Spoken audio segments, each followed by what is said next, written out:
Assalamualaikum warahmatullahi wabarakatuh. Perkenalkan, kami dari kelompok 8 mata kuliah Ilmu Jiwa akan mempresentasikan hasil makalah kami yang berjudul Motivasi dan Emosi. Nah, sebelum itu, perkenalkan nama saya Siti Ramadhania dengan NIM 1052811046625. Di sini saya akan bertugas sebagai moderator dan sekaligus sebagai pemateri pertama. Perkenalkan, nama saya Nurul Fitra dengan NIM 1052811105352. Perkenalkan, nama saya Seren Astiana dengan NIM 1052811106425. Baik, langsung saja. Apa sih motivasi itu? Jadi, motivasi berasal dari kata Latin movere, yang berarti menggerakkan. Dalam psikologi, motivasi adalah proses internal yang mengarahkan perilaku individu menuju pencapaian tujuan. Robis dan Judge 2013 mendefinisikan motivasi sebagai kesediaan untuk menggerakkan upaya yang tinggi guna mencapai tujuan, yang dikondisikan oleh kemampuan upaya tersebut dalam memenuhi kebutuhan individu.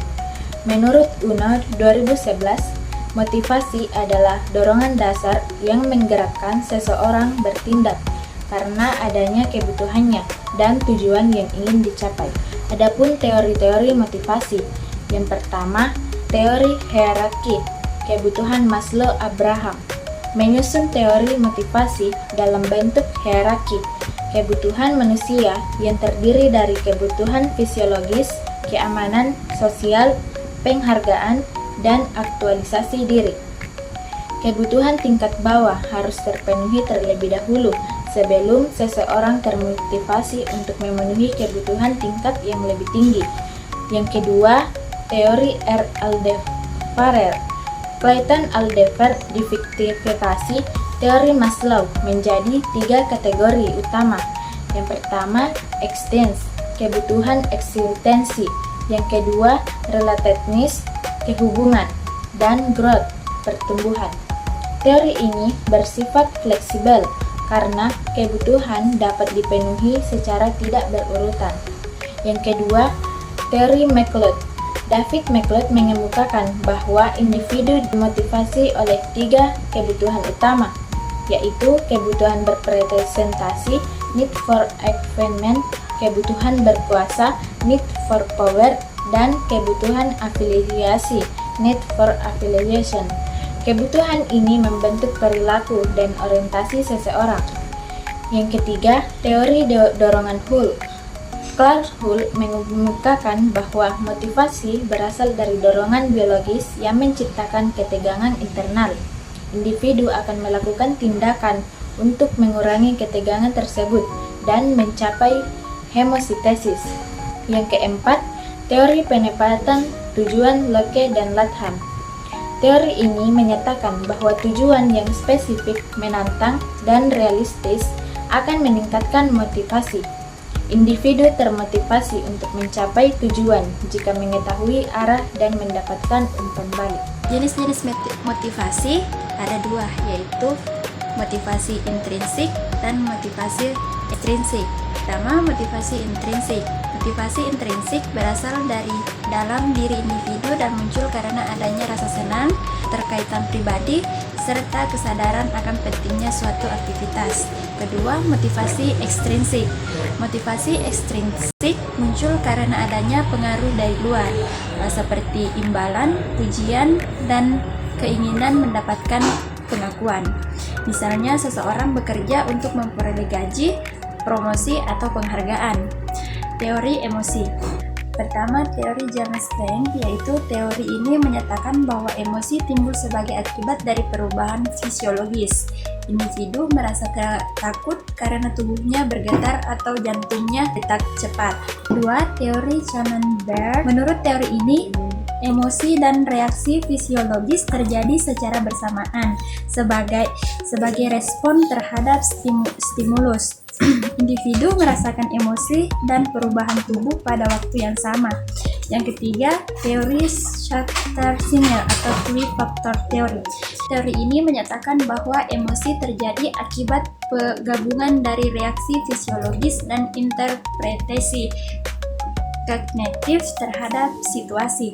Emosi muncul ketika individu mengevaluasi respon tubuhnya sesuai konteks.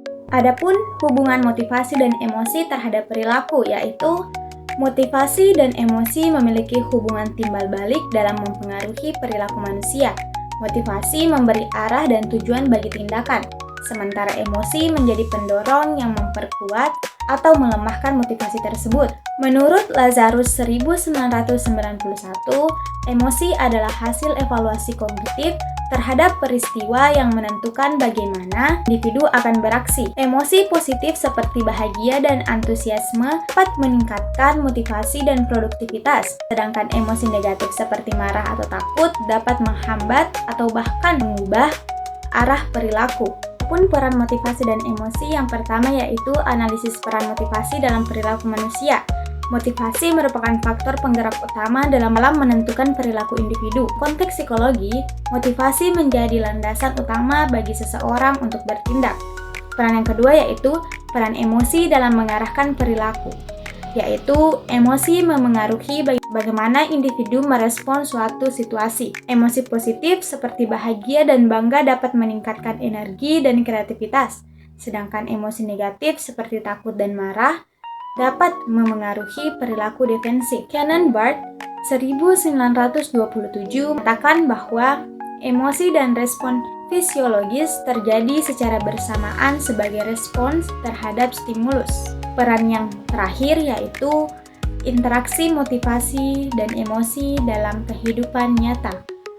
Motivasi dan emosi saling memengaruhi dalam menentukan perilaku. Motivasi dapat menimbulkan emosi tertentu dan emosi dapat memperkuat atau melemahkan motivasi. Schachter and Singer 1962 menyatakan bahwa emosi muncul dari interpretasi fisiologis terhadap situasi yang kemudian memengaruhi motivasi individu. Pun kesimpulan dari materi kami yaitu motivasi dan emosi adalah dua aspek penting dalam psikologi yang saling memengaruhi perilaku manusia. Motivasi bertindak sebagai pendorong untuk mencapai tujuan, sedangkan emosi memberikan energi dan arah terhadap perilaku. Teori-teori motivasi dan emosi menunjukkan bahwa keduanya berperan dalam pembentukan keputusan, tindakan, dan kesejahteraan psikologis. Memahami motivasi dan emosi membantu individu mengembangkan potensi diri, meningkatkan produktivitas, serta mencapai keseimbangan mental dan sosial.